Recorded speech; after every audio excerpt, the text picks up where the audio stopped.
Hey friends of the leaf, it's unusual for me to make two in a day, but I am so excited about this tin of tobacco I just cracked open. I had to share it with y'all. This was sent to me a couple of weeks ago by a good friend, Stephen, aka Texas Cob Smoker, and I'm on my third bowl of this tonight. I usually like to smoke at least a half a dozen bowls before I'm ready to make them, to stake a claim on it. But this Dunhill Elizabethan mixture is absolutely awesome. I thought that I had some of that and had tried it, and I got to looking and I was wrong. I put this tin in my cellar. I was going to let it age, and every time I seen it, it kept calling my name. And today, this evening, I was just looking for something that was different, from the same old that I smoke, and I just wanted something new. And so I cracked this tin open, and I'm telling y'all the truth, I fell head over heels in love with it. I'm just fixing to fire up my third bowl. I've had two, and it's unusual for me to make such a broad statement with just two bowls. But I got to tell y'all, it's good, and I'm fixing to fire up another one. I am going to be smoking it in my Lorenzetti blasted Dublin that I got from just for him in Springfield, Missouri. Oh, probably, I don't know if I may have got this last summer. Yeah, I believe it was last summer. And don't know if I'll get to make it up there this time when we go to Branson. I found a new cigar shop that has pipe tobacco, so I'm probably not going to make the 45-minute trip on up from Branson to just for him, although it's well worth going. I may wind up going, but if I'm going to Memphis, I probably won't go that extra, But anyway, enough of that. Let's get this fired up, and I'm going to tell y'all.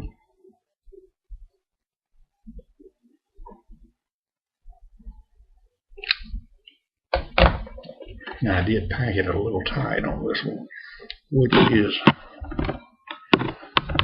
tighter than I thought, and my doggone computer here, hopefully not just have a fail. There we go. Connection is not the best in the world on it, so let me do a little reamer there and get her loosened up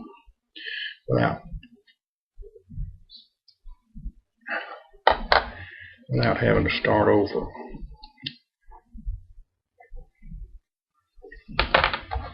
Totally over. But I tell y'all, this stuff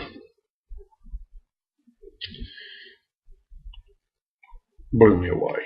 I mean, it truly.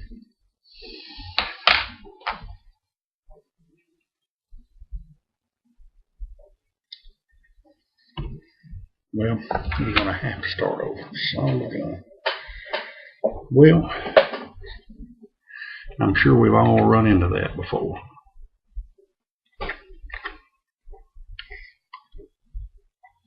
Oh, maybe I got a plug in the pipe. So anyway, start over. I had already charred that, so I'm not going to do it. Just a wasted effort there. I hate to throw away good tobacco, but like I say, I charred it, and I'm not going to fool with it. This is too good. I'm not going to do anything that would affect the flavor of this fine tobacco.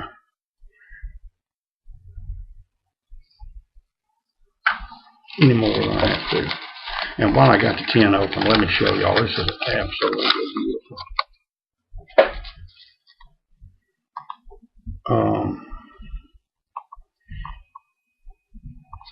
Rich red and light Virginias in this.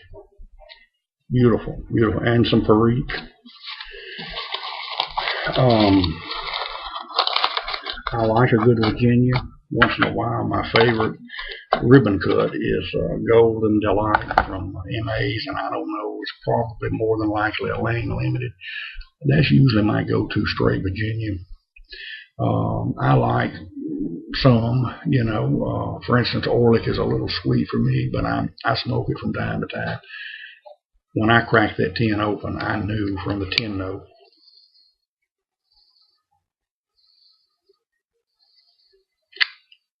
that I had a keeper in a winner on that. And I really can't call, that's not a straight Virginia. If I said straight Virginia, pardon me, because it does have a pinch of perique in it. Now, I'm not a huge perique fan. I like it as a spice, like it's intended to be a pinch, just as a light condiment.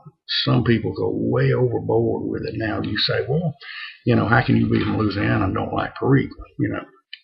That'd be like being from Louisiana and not liking Tabasco sauce. Well, I like my Tabasco sauce and I like perique. I just don't like it in heavy doses like the the McBaron perique. I don't like it, and I love McBaron products, but that's one of the ones that I'm, it's okay at best.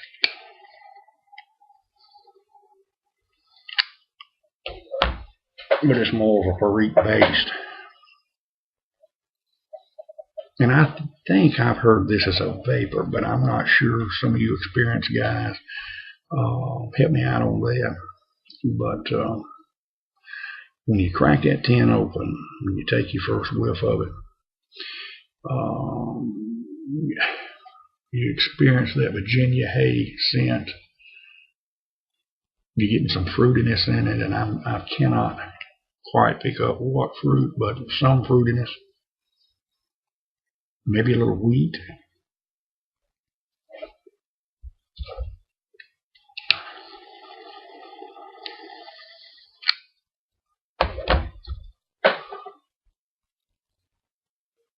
Maybe some hints of nuttiness, I don't know, but it's a creamy smoke. And the flavor stays with you through the entire bowl. It's not like, well, you get some that start out really good and they start waning, or they wax and wane throughout the bowl.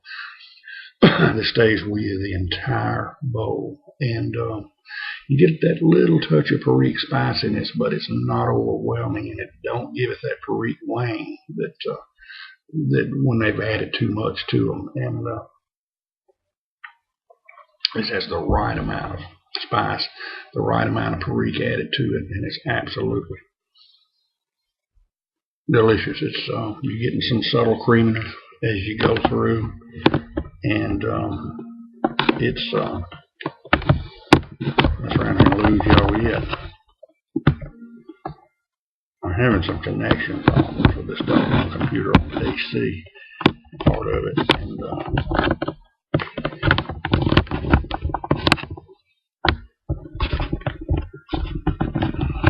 but however, like I say, it's I got to put this thing in the shop. It's a keeper.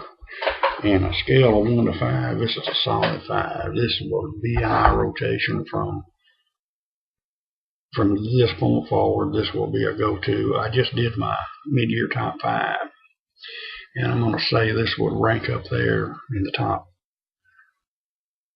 3. Well, it'll be in the top 5, and probably when I do my year-end top 10, there's a good possibility this one's going to hover in that, somewhere in that top 3 or 4. Which is strong when you get to a 10,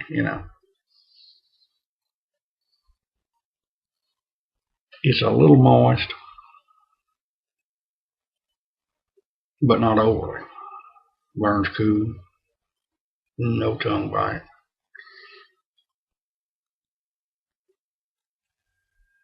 And I think this has been kind of hard to get up until recently, It's very, maybe even got out of production for a little while.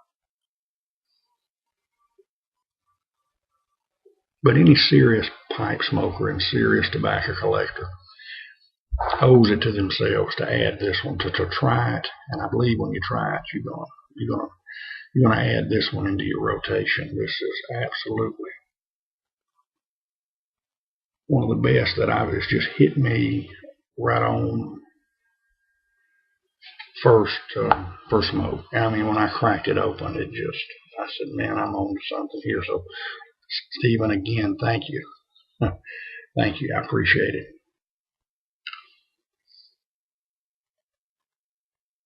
Well, I did get the yard cut.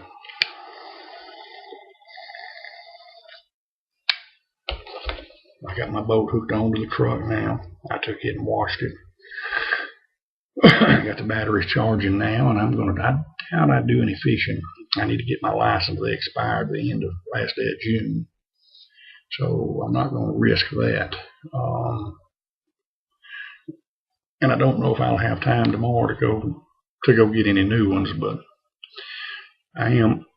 my intention is to take it with me, and it's been setting up a pretty good while. You know, I've had these back issues this summer and spring and summer, and then of course, you know, the other blood pressure issues in the last 3 weeks, and so I don't know. I hope there's no issues with it starting. When I set it up, everything worked. I just put it in the shop and had every light works on it. Everything has been gone through. New running boards on the trailer. You know, the ones with artificial turf on it. All that's new. New water pump. New everything. You know, like I say, live well, bilge pump. Everything is on that boat. Now it's got some battle scars on it because it's people I bought it from white perch fishing with it in Darvon Lake, and it was the lady that used it mostly, and she got to the point it's got a steering wheel, you know, console, and it got hard for her to get in and out of the thing. So they just recently started selling stick steers again. I think Express was one of the first ones to come out with back on the line with them. So they picked up one of those. It's just a little bit easier for her to get in and out of it. She's getting up in age a little bit, and I can certainly see that as I get older. It gets tough to lug yourself up in and out of that seat. Of course, once you get on the bow of mine, with the trolling motor, and it's fine. But she fished it a lot in the stumps and things, so it's got its share of battle scars on it. But as far as mechanically, it was sound when I set it up, and everything worked on it. All the night lights worked, just like it came from the factory. So I'm going to run it tomorrow, and God willing, if everything works out all right, and if I do, I'm going to try to take a little camera, and I may give y'all another little tour of Darbone there. Take y'all out on the lake with me tomorrow. Like I say, I doubt I do any fishing. Doubt I have time to get the license renewed. But I'm going to scope out a little bit and look at some water temperatures, which I'm sure has went up.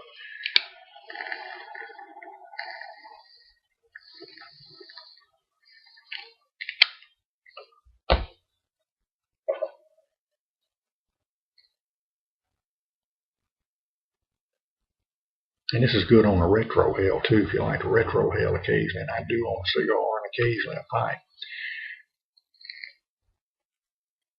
But yeah, like I say, it works out good. I'll take y'all on a little lake run tomorrow, and we'll look at some areas and show y'all some of this beautiful, beautiful lake. It's a big lake, and it's not very deep. It's only get over about a spillway, and it gets deep. But most of that lake's 10, 12 feet deep. And there's places it's large sections of it is running 7, 8, 9 feet, but it's not an overly deep lake, but it's either the third or fourth largest in Louisiana. I don't think you can, if you can't figure Lake Pontchartrain, and the reason I'm saying maybe not Lake Pontchartrain because it's got a little salt in it, is some brackish water. So freshwater lake, it may be number 3. It's a big one, and we'll try to put in over there at Stowe Creek tomorrow, and I'll take you all along. And I don't know, I might put in at Jake's Landing, but anyway, we might take a run over to the spillway and back or something. We'll just take a look at it and see. But anyway, we're at 15 minutes. I fell in love with this and I have to tell you all about it. You owe it to yourself to really give this one a try. A lot of y'all already have, but let me know your thoughts on it. And if you hadn't tried it, be sure and do it. You'll like it. Y'all take care. Have a good one. As always, God bless you.